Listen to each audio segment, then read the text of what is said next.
Good morning students and parents also. I want to convey one message to the parents. जितने भी parent हैं अभी भी वो आए नहीं हैं अपने बच्चों की 10th की मार्कशीट लेने, आप स्कूल आइए, मैसेज भी आपके पास गया है, आपकी कुछ महीने की फ़ीस भी जैसा मैसेज गया था माफ़ कर दी गई है, आप फिर भी स्कूल नहीं आ रहे हैं। आप एक बात बताइए कि हम आपके बच्चे को किस सब्जेक्ट वाला माने? हम उसे मैथ्स साइंस का मान लें, कॉमर्स का मान लें? CBSE हमसे डिटेल मांग रहा है, जहाँ पर हमें डिटेल भेजनी है कि आपके मैथ्स में कितने बच्चे हैं, बायो में कितने हैं, कॉमर्स में कितने हैं, आर्ट्स में कितने हैं। हम कैसे बताएं उन्हें? आप लोग स्कूल ही नहीं आ रहे हैं, कुछ पता ही नहीं है। या तो फिर हम यूँ करें कि अपने मन से हम किसी बच्चे को किसी भी स्ट्रीम में डाल दें, या फिर आप आइए स्कूल, आप स्कूल भी नहीं आ रहे हैं, मार्कशीट भी नहीं ले जा रहे हैं, क्या प्रॉब्लम है? आप आके बात तो करिए, है ना। चलिए, okay. 11th commerce student, yesterday I explained you about the meaning of accounting. Today I'll explain the objective, aim, goal, target of accounting. कि जो अकाउंटिंग का काम किया जाता है, जो हम हिसाब किताब बनाते हैं, उसका एम, गोल या टारगेट क्या होता है, ऑब्जेक्टिव क्या होता है। ऑब्जेक्टिव का मतलब क्या होता है कि आप किसी काम को क्यों कर रहे हैं, उसे क्या कहा जाता है? ऑब्जेक्टिव्स, है ना। फर्स्ट है to keep systematic record of business transaction, यानी जो हमारे बिजनेस के ट्रांजेक्शन है। ट्रांजेक्शन मतलब क्या होता है? मैंने आपको बताया था, ट्रांजेक्शन का मतलब होता है सौदा या लेन देन। ऐसी कोई भी एक्टिविटी जिससे हमारे बिजनेस में कुछ भी कम या ज़्यादा हो जाए, हम उसे कहते हैं ट्रांजेक्शन। किस चीज़ में कम या ज़्यादा? हमारी प्रॉपर्टी में, हमारे एसेट्स में, हमारे कैश में, हमारे माल में, किसी भी चीज़ में कुछ कमी आ गई, जो भी आपने रिकॉर्ड बना के रखा है, जिसकी कीमत आपने पैसों में लिखी है, उसमें कहीं भी कुछ कमी या ज़्यादा हो गया तो हम उसको क्या बोलते हैं? ट्रांजैक्शन। तो ट्रांजैक्शन का सिस्टमैटिक रिकॉर्ड आपको कहाँ से मिलता है? अकाउंट से मिलता है। जब आप प्रॉपर तरीके से डेली अकाउंट तैयार करते हैं तो आपको एक सिस्टमैटिक रिकॉर्ड मिल जाता है हर बात का कि कब क्या हुआ क्या नहीं, है ना। सेकेंड है to calculate profit and loss, यानी आपको कितने का प्रॉफिट हुआ, कितने का लॉस हुआ, ये कैसे पता चलेगा? भाई अंदाज से आप बोल सकते हैं बस कि हाँ मैंने कमाए होंगे 1 लाख 2 लाख, पर ऐसे अंदाज से काम नहीं चलता बिजनेस में। बिजनेस में एग्जैक्ट फिगर चाहिए होता है। तो एग्जैक्टली आपको कितने का प्रॉफिट हुआ या कितने का लॉस हुआ, ये पता कैसे चलता है? जब आप पूरे 1 साल तक कंटिन्यूसली रिकॉर्ड बनाते हैं हर चीज़ का, कि गुड्स बनाने में हमको इतने का खर्चा आया और इतने में हमने बेचा, जो डिफरेंस बचा वो कहलाया प्रॉफिट। अगर हमने ज़्यादा खर्चा किया, कम पैसा मिला, तो कहलाया लॉस। तो ये प्रॉफिट या लॉस कितना हुआ, ये पता कैसे चलता है? ये अकाउंट से पता चलता है। To calculate profit and loss, क्योंकि हम बिजनेस क्यों कर रहे हैं? जो मेन ऑब्जेक्टिव हमारा होता है वो क्या है? प्रॉफिट ही तो है ना। Without profit we can not survive. अगर प्रॉफिट नहीं होगा तो कोई बिजनेस चल नहीं पाएगा। प्रॉफिट बहुत ज़रूरी है। तो प्रॉफिट कितना हुआ ये कैसे पता चलेगा? ये आपको पता चलता है अकाउंट से, to calculate profit and loss.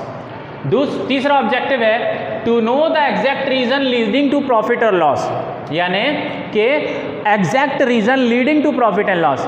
Profit हुआ या लॉस हुआ, अगर ये ज़्यादा हो रहा है तो क्यों हो रहा है, इसका एग्जैक्ट कारण क्या है? देखिए, हमने जैसे देखा कि पिछले महीने हमने 1 लाख का माल बेचा था, है ना, और इस महीने हमने 2 लाख का माल बेचा। तो इस बार हमने 2 लाख का माल यानी डबल माल बेच दिया, तो हमको प्रॉफिट भी क्या हो गया? डबल हो गया। तो ये आपको पता कहाँ से चलेगा कि पिछले महीने आपने कितना माल बेचा था और इस महीने कितना बेचा? अकाउंट से पता चलेगा जब आप अकाउंट बनाएंगे। इसी तरह से कोई और कारण भी हो सकता है कि जैसे आपने लास्ट ईयर गुड्स बेचा था, जैसे आपने लास्ट ईयर गुड्स बेचा था, उसका प्रॉपरली रिकॉर्ड आपने बना के रखा हुआ है। मान लीजिए कि लास्ट मंथ आपने 1 लाख का गुड्स बेचा, इस मंथ भी आपने 1 लाख का गुड्स बेचा, लेकिन इस बार आपको प्रॉफिट कम हुआ। गुड्स तो सेम बेचा मगर फिर भी प्रॉफिट कम हुआ। तो क्यों कम हुआ ये कैसे पता चलेगा? ये अकाउंट से पता चलेगा।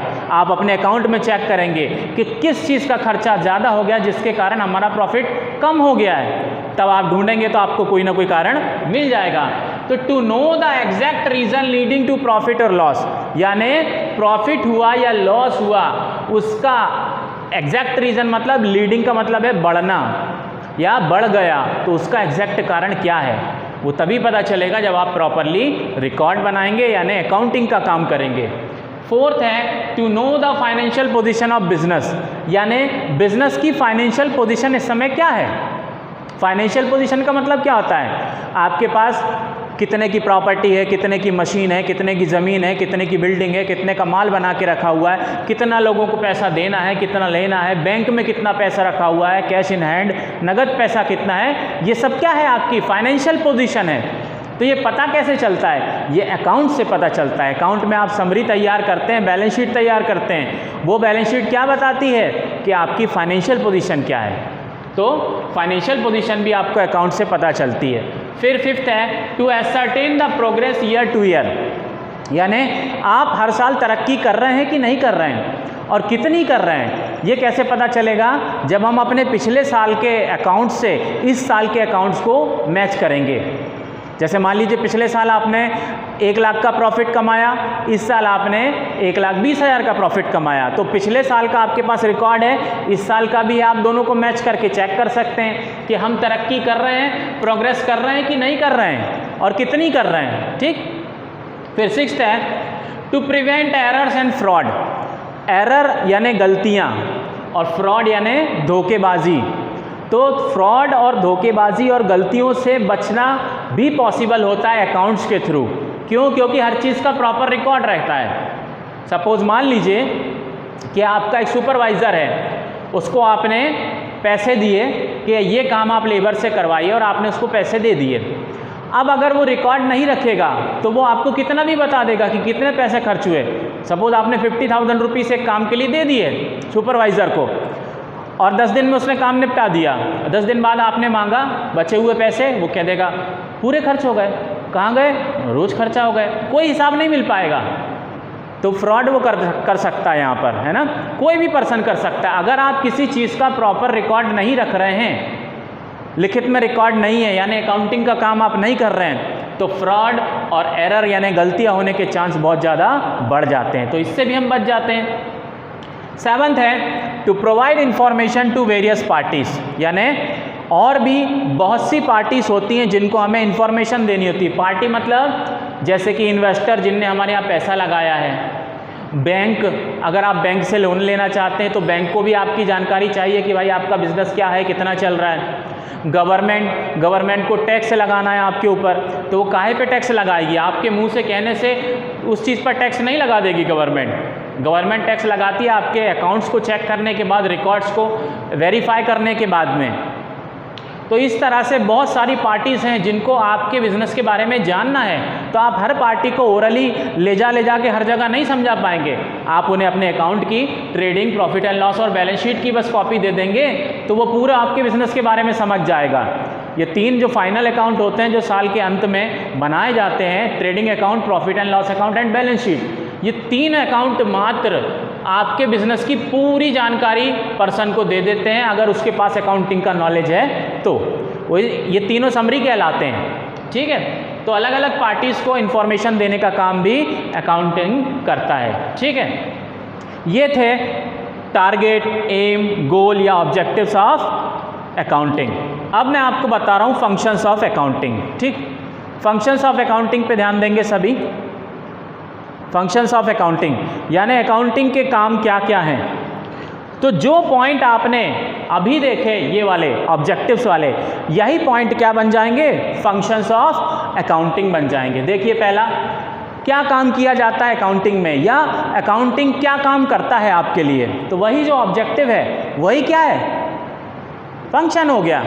दोनों सेम है, सिर्फ लैंग्वेज में छोटा सा फर्क है। अगर ये पॉइंट आपको याद है तो इसी पॉइंट को सेम आप इसमें लिख सकते हैं फंक्शंस ऑफ अकाउंटिंग में। देखिए, पहला maintaining complete and systematic record, यहाँ पे क्या था? कीप सिस्टमैटिक रिकॉर्ड, है ना। तो जो ऑब्जेक्टिव था वही क्या बन जाता है? फंक्शन बन जाता है। तो अकाउंट क्या करता है? आपके लिए कंप्लीट और सिस्टमैटिक रिकॉर्ड बना देता है।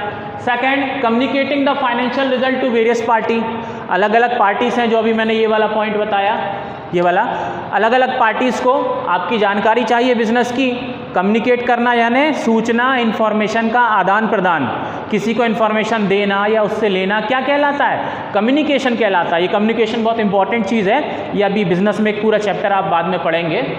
तो कम्युनिकेट करना फाइनेंशियल रिजल्ट यानी हमारा जो फाइनेंशियल रिजल्ट रहा वो वेरियस पार्टीज़ को पहुंचाना। Protecting the asset of business, asset मतलब क्या होता है? संपत्ति, प्रॉपर्टी, है ना। संपत्ति का मतलब क्या होता है? जैसे हमारा कैश है बिजनेस में, बैंक में पड़ा हुआ पैसा है, हमारा गुड्स है, हमारे मशीन है, हमारी बिल्डिंग है, ये सब चीज़ें क्या है? हमारे एसेट हैं, हमारी प्रॉपर्टी है, उनको क्या कहा जाता है? एसेट कहा जाता है। वेल्थ, है ना, कोई भी वो चीज़ें जिनसे हम बिज़नेस को करते हैं, जो बिज़नेस को चलाने में ज़रूरी हैं, वो सब हमारे एसेट कहलाते हैं। तो हमारे एसेट का बचाव हो जाता है। एसेट क्या है? पैसा क्या है? हमारा एसेट है। गुड्स क्या है? हमारा एसेट है। जब प्रॉपर रिकॉर्ड रखेंगे तो फ्रॉड के चांसेस ख़त्म हो जाएंगे, एरर्स के चांसेस ख़त्म हो जाएंगे, तो हमारा एसेट क्या है? हमारी संपत्ति, हमारी प्रॉपर्टी बची रहेगी।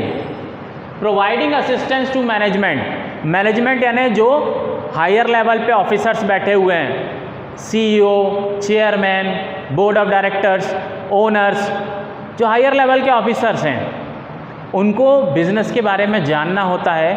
तो वो कैसे जानेंगे? वो अकाउंट्स के थ्रू जानते हैं। आपके अकाउंट चेक करते हैं, वो अकाउंट देखते हैं, तो उनको मदद मिल जाती है। कोई चीज़ उनको देखना है, समझना है, अकाउंट्स खोल के वो समझ लेते हैं, तो उनको हेल्प हो जाती है। कंप्लायंस ऑफ लीगल नीड्स, और ये कोई आपकी मर्ज़ी वाली बात नहीं है कि आप अकाउंट बनाइए चाहे ना बनाइए। कंप्लायंस ऑफ लीगल नीड का मतलब क्या है? कानूनी रूप से भी ज़रूरी है अकाउंट्स बनाना। आप चाहे छोटे से व्यापारी हो, चाहे बहुत बड़े मल्टीनेशनल कंपनी हो, आपको अकाउंट मेंटेन करना सिस्टमैटिक तरीके से कंपलसरी है। क्यों? क्योंकि गवर्नमेंट आपकी इनकम पे लगाएगी इनकम टैक्स, GST, ये सब कैसे लगाएगी गवर्नमेंट? वो आपसे पूछने नहीं आएगी, वो आपके जो अकाउंट्स हैं उनकी कॉपी लेगी। जो आप पहले ऑडिटर से चेक कराते हैं, ऑडिटर कौन होते हैं? जो अकाउंट चेक करते हैं, नॉर्मली वो CA होता है, चार्टर्ड अकाउंटेंट। वो चेक करता है, अपना सील साइन करता है, ओके करता है कि इनके अकाउंट सही बने, फिर उसकी कॉपी गवर्नमेंट के पास में जाती है, तब गवर्नमेंट टैक्सेस वगैरह डिसाइड करती है। तो कानूनी रूप से भी ज़रूरी है अकाउंट बनाना। और लास्ट क्या है? Fixing responsibility. फिक्सिंग रिस्पॉन्सिबिलिटी मतलब अगर कोई फॉल्ट होती है, गलती होती है, तो वो गलती किसकी मानी जाएगी? आप अपने अकाउंट में चेक करेंगे। अकाउंट्स आपको ये बात 100% निकाल के बता देगा कि गलती किसकी है, फॉल्ट किसकी है। मान लो कोई प्रॉब्लम हुई, हर पर्सन कह देगा मुझे नहीं पता या मेरी गलती नहीं है, तो हम कैसे तय करेंगे किसकी गलती है? हम अपने अकाउंट्स चेक करते हैं, अकाउंट में हर चीज़ की जानकारी मिल जाती है। ठीक है, तो रिस्पॉन्सिबिलिटी फिक्स करने भी एक फंक्शन है अकाउंटिंग का, है ना। आप लोग अपने 11th कॉमर्स अपने नोट्स बनाना शुरू करिए एक कॉपी में। आपको स्कूल से कभी भी कॉल आएगा जिसमें आपको नोट्स जमा करने होंगे, जैसा भी होगा फ़ोटो खींच के भेजें आप या किसी और तरीके से, वो हम आपको बाद में इन्फॉर्म कर देंगे। और बहुत जल्दी आपका UT एग्ज़ाम होने वाला है 11th क्लास, UT 1 20 मार्क्स का होगा, सब सब्जेक्ट में होगा। उसके लिए भी आपको तैयार होना है। ऑनलाइन एग्ज़ाम होगा वो आपका ½ एन आवर का, सभी सब्जेक्ट में। ठीक है, उसके लिए भी आप तैयारी कीजिए और आकर एक बार स्कूल में अपने पेरेंट्स भेजिए। ठीक है, थैंक यू।